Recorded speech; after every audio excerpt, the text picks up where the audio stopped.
Hello. So, I thought that it would be really nice if I could tell you in this video about my card game. Because who doesn't love card games? Well, really, I'm just super pumped about this game, and I thought it would be really fun to take you guys with me and show you the whole process as I go along. So, now that I understand the game a little bit better, I think it'll be easier for me to explain it. So, let me talk about first how it came about, this idea of a card game. So, I had made a card game before. I'm still working on it. I just have to do the instructions, which is the hardest part. So I already had that kind of in my head, but I was bored one day and I was looking at games to play on my Switch, and I found one called Moonlighter, but it didn't really have everything that I wanted in a game. No, I just really wish that it had some romance in it and some pets maybe. Which you might be thinking, well, that's just Stardew Valley. What are you talking about? But I don't know. Those games, I play them for a little bit, and I like them at first, but I get kind of bored of always having to go in the dungeons, and I don't know. Usually with games, I get bored real fast. So then I was thinking, well, I mean, I just want to kind of create my own character, and I want to come up with my own, like, animals for it, and then I was like, wait a second, maybe I should make a game of it. And I did. So, yeah, basically, I know I explained this a little bit in another video, but the main idea is to collect a bunch of assets, which are your wife or husband, your kids, pets, or like small woodland creatures, and large protective animals, and crops and shelter.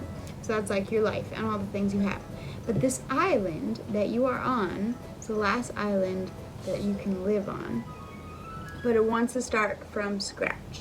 It's in the like makings of the island, like the runes, it talks about it. So yes, so only wants one family to start over on this island. So you're basically trying to kill everybody else so you can be the last one standing. But then I thought it would be really fun to add in an element of marriage, because you can marry a character in the game. But what if you could marry opponents? So, I'm still working it out, but basically you'd have to use a whole turn to propose to this character. Yes, so, yes. And if they say no, you just wasted your whole turn. If they say yes, then you can combine your stuff, but you can only, like in total, you can only have a certain amount of kids, certain amount of protective animals, etc. And then when you marry someone, you get their strengths and weaknesses to go for everything. So, yeah, and then I think if you want to divorce them, it like costs you a lot. So, yes. But yeah, you gotta be strategic about who you marry, because then you get their stuff. So, yes. That's the basic idea. So now I've just been exploring characters. My favorite is this one, the Wildling. I don't know if you noticed, but she's got red hair because red hair's the best. It's so natural. But yes, Wildling. This one, she's my favorite. So she is sort of a forest dweller character. She lives in the forest, and her advantage is that small animals like her, so she can have more small animals in her assets. Her weakness is that large animals don't like her, so she can have less of those, or they're weaker when they're with her. So yes, but then we have the farmer, this guy, and he doesn't do too well with small animals, because yeah, he's just done. Whatever. So he lives on the plains land. There's 4 lands. There's mountain sky area. There's the plain lands, which are just plains and they're really boring. So everything on that land is really boring. There's forest and water. Yeah. So underwater. And underwater is where the heart of the island is, so you can go into this like whole thing, and then it's sort of an Atlantis bit. So anyways, yeah, those two characters I have right now, and then also I'm working on a princess character who lives in Candyland or Rainbow Happy Land. I haven't made like a full name for it yet. But yeah, and then there's a dragon tamer who lives in the mountains, and a fawn, and oh, and then like a birthing lady. I don't know what to call her. I called her midwife, but that's when other people help somebody else get have children. And she just really likes having children, so birth mother. I don't know. Yeah. So there's more characters than that. There's also salesman guy. There's 2 characters so far for every land, so we'll see if I'll stick with that or not. But yeah.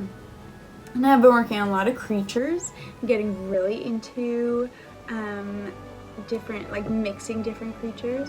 And I think that kind of started with one wanting to have different creatures, but then also Pokemon. I just bought an Eevee Pokemon pack. I think I played Pokemon when I was a kid, but yeah, I don't really remember it. Anyways, I'm getting back into it, and I'm playing Pokemon Go, and I'm super excited because I'm just catching all them Pokemons, and yeah, so I want to evolve my Eevee into Leafeon, so I'm real excited about that, and yeah.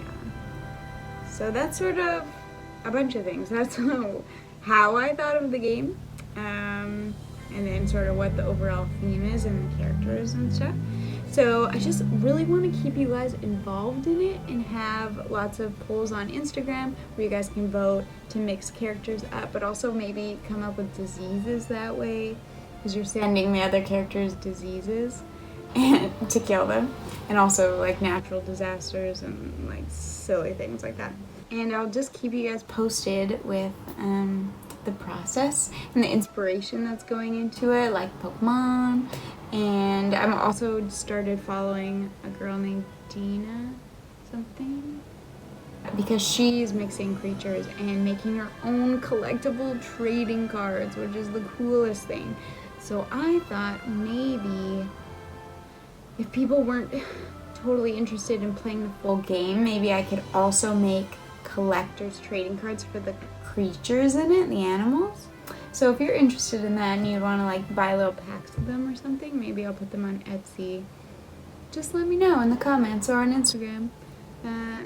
Yeah, because I don't want to make them if no one's interested, but I just think the whole concept of getting cards and like trading them, collecting them is like the coolest thing. So maybe I'll do like mystery packs. I feel like I need a lot in order to make that, so you guys just don't get the same things every time, but it would be cool. Yes.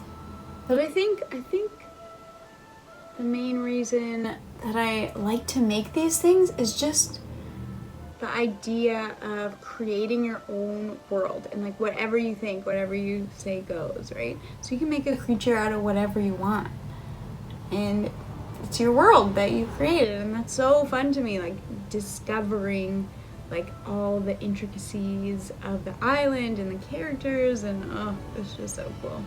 And I'll looking up cool concept art, and it's just so exciting. And then you get to play an actual game at the end, so that's super cool. Really excited about that. But I would love you to join in on this sort of theme with me, whether it's mixing characters together and like posting them yourself, or coming up with an actual game. Because if you are, I would love to know what the game is or who the characters are, even if you're just coming up with a world.